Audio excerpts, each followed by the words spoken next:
NBA is one of the toughest jobs in the world. However, if the talent acquisition team can be informed using data, and I mean, when I say informed, I mean we investigate the successful NBA players, then we check their character traits, then at the junior levels, we can be looking for those traits to be able to make a decision about should we have this kid in the NBA teams. Are they likely to succeed? What is the percentage? What is the probability of them succeeding? And that is exactly what I did. This dashboard shows exactly the key character traits for successful NBA players. It is informed by 26-year-old data, and I mean 26-year-old as the span between when the data was acquired, that is from 1987 to 2022. Let me take you through my exact thought process so that you see how data can be used to inform NBA team acquisition plans. In the dashboard, I was able to find a few key performance indicators, and one of the key performance indicators was the success rate. The success rate turned out to be 2% out of around 12,084. We were able to find 216 successful players. That is only 2%, and that simply shows that success is like a drop of blood in an ocean, because out of almost 13K, we were able to find only 216 successful NBA players over the span of 26 years. Again, the non-successful ones, and when I mean non-successful ones, I will show you how I define success in the NBA teams. We had about 98% non-successful. America has been the leader in producing successful players. That is, America provided around 72%. Then in terms of college, the college which was able to provide the most successful players was Kentucky College, which provided 28% out of the top 5. And then the team which provided the most successful out of the top 5 was Antonio Spurs, which provided around 24%. You see the success rate was 2%.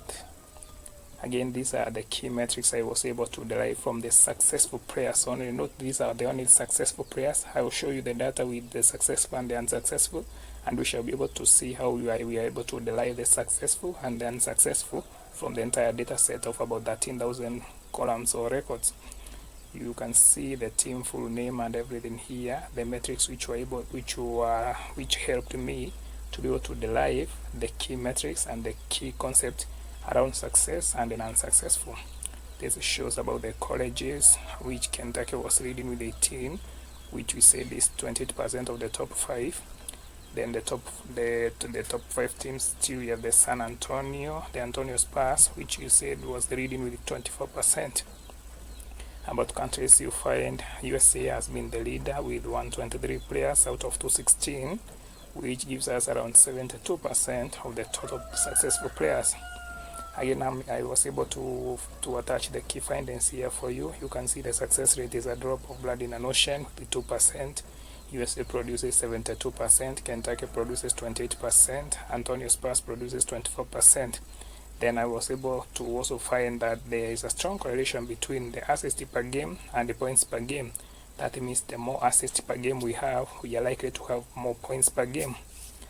Again, with this kind of a dashboard, you are able to see everything. And what this means if you have a kid which is 27 years old and exhibits these characteristics, then he or she is likely to be a successful one in the NBA.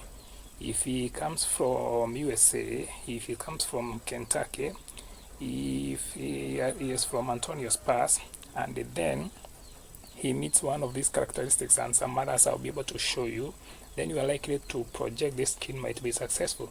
So instead of just going to the pool and searching for any kid, at least you have a guide to tell you if the kid comes from Kentucky, if the kid comes from Antonio Spurs, if the kid comes from USA, and if the kid has a certain height, a certain weight, if he exhibits a certain net rating, if offensive rebounding percentage and such metrics are there, then you can be able to say this kid is likely to succeed. But you are likely to ask me, Derek, then how do we get this kind of things? What was the thought process? How did we end up here? Let me show you. In the beginning, I had, let me show you the raw data exactly. This is the raw data. These are around 13,000 rows of data, which are dirty. They have some unnecessary characters, missing things, typos, and such kind of things. This is just the dirty data, which covers from, let me show you. This data covers from all the way to from season exactly. We have, let me see, this is 2018.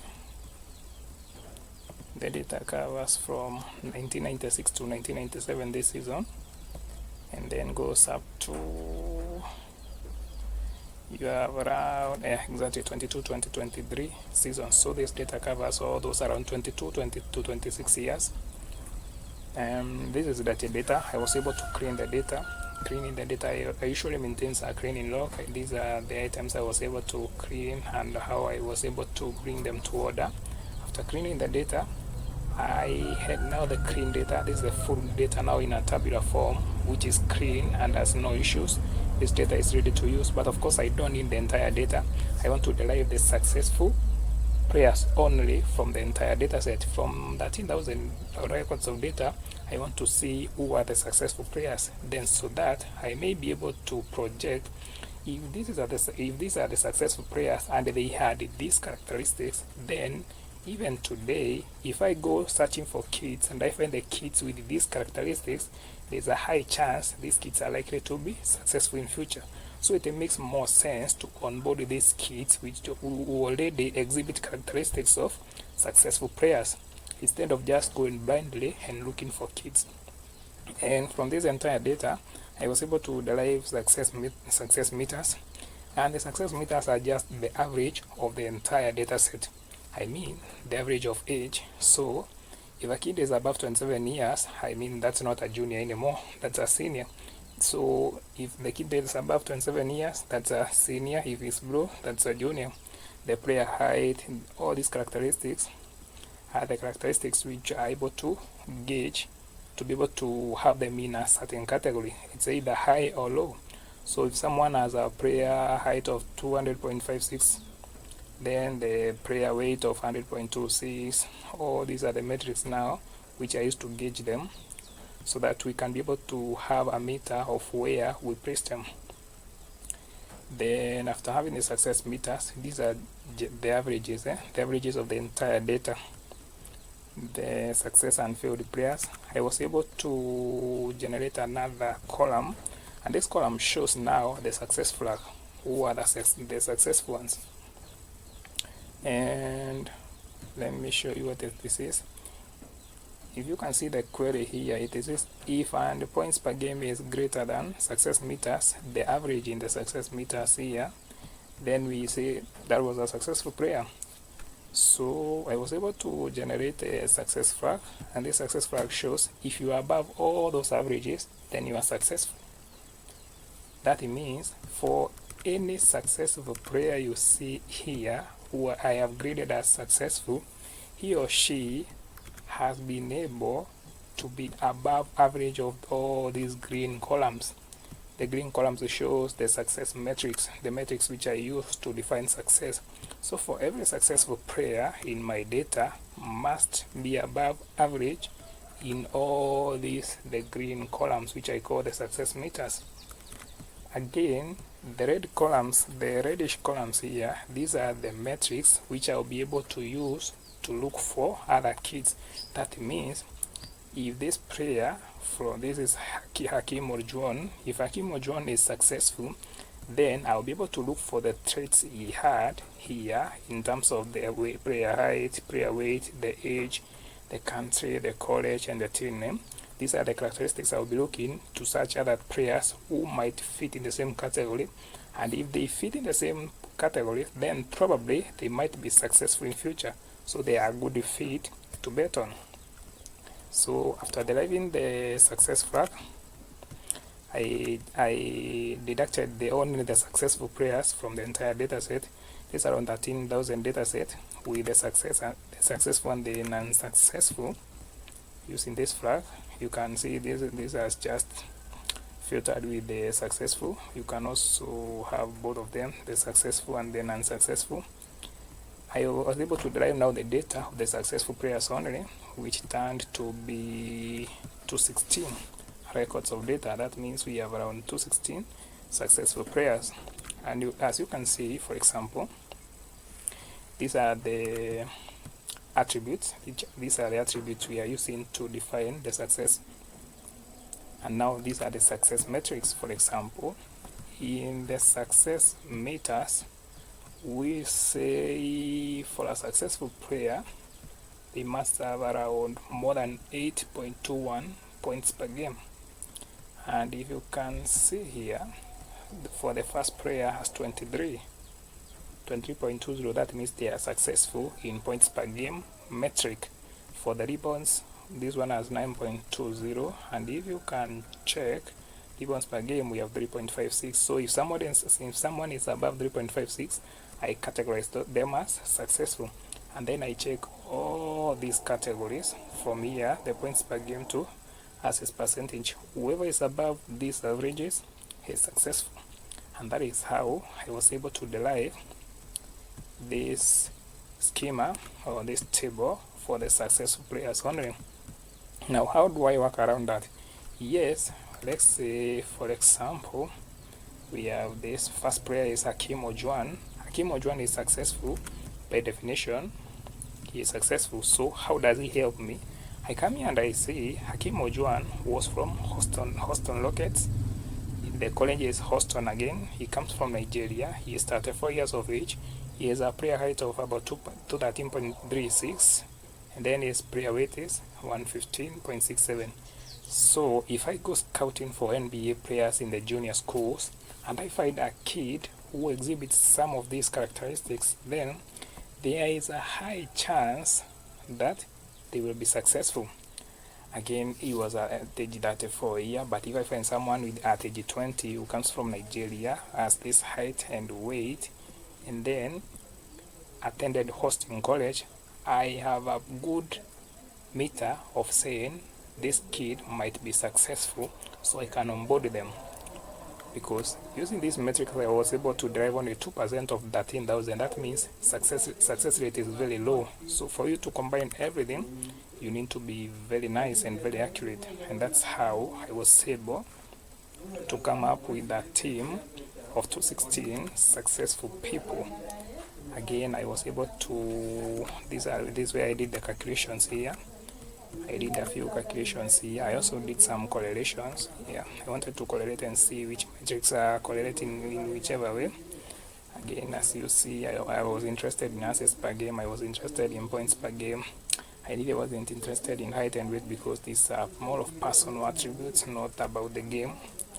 Again, I found there is a strong correlation between points per game and assists per game at 36%. Again, you see points per game and points per game. Oh, that's the same thing. Again, there is a strong correlation between average points per game and this is assist percentage. So these are correlations. You can also find them. I will post this one in my website so you can check it and see how it is working. Again, I was able to use a few pivot tables so that I can sort them in order to see the teams which are the most successful players. For example, I found San Antonio Spurs had 19 successful players, and note this is only for the successful players. I don't include the data with unsuccessful players. Out of the 13,000, I was able to deliver around 216 who were successful, and now this is the analysis of only the successful players, where I find San Antonio Spurs had 19, which I think is close to 24% of the top of 5 in the successful players. Again, I was able to use a pivot table to derive the college with the most successful players. And as you can see here, I have a college called none, and you can be sure there is no college called none. It's only that from the data, we had some records which had no direct relationship with any college. So in the cleaning process, I had to input them as none to avoid breaking the visuals and the data. So this was in the cleaning. This shows the data is somehow inaccurate in a way, but of course you expect such things. So the none is not a college. This was as a result of, it just simply says most of we are around 69 out of 216 who are not placed in any college. So people who never went to any college ended up being more successful, but here I was looking for the college. So I ended up ruling that Kentucky had the most, which is 28%. Again, let's see what is next. Oh, we have the countries here. The country which produced the most, the biggest number of the successful players was USA with 123, which is close to 72% of the total successful players. Sure, that is all about the calculations and the pivots. Then coming to, I want to see the dashboard again here. Let me show. Yeah, sure. So that is the dashboard. The main intention is to find a guide to be able to project who can be successful. Of course, this is data. This change, people are different, but with this data, you are at least able to, with some level of clarity, who is a successful player and the characteristics they have, so that you can be looking for the same characteristics in other juniors who, when you are trying to onboard new players or even trying to get new talents. Again, this is data. You can be sure data never lies. And one of the biggest problems data analysts have is to have that clarity of what I'm looking for. Like here I was looking for the characteristics of successful players. So I had to define success and the non-success from the entire data. So I pull the successful data from the non-successful data. Then I check the attributes of the successful data so that we can use them to create this dashboard which can inform decisions. And that is what I do for business also. If you are a business, you want to know what types of products. Let me give an example of a mall or a chain store. You have different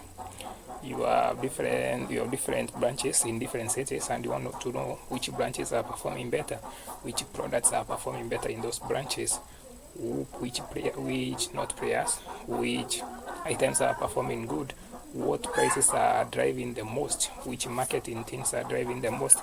That is what I do. So I get you the metrics which you can be able to use to gauge how you are performing and be able to know what is working and not working. For example, in this case, someone I have shared with this dashboard, I don't expect them to onboard a kid from maybe a country which is the least. And in this case, maybe let me show you the country which has produced the list. Of course, if you are given to choose between a player from USA and a player from Latvia, I am 100% sure from data you are likely to choose USA because USA has the greatest percentage. The data shows USA produces the most amount, the highest number of successful players. So why would you gamble with Latvia where you have USA which has better numbers? That's a good thing with the numbers. So check my website at derekdi.vassell.app. You'll be able to find more of this. If you have something we can work on, let's connect. Let's make data speak insights for you. Let's grow together. Goodbye. Take care.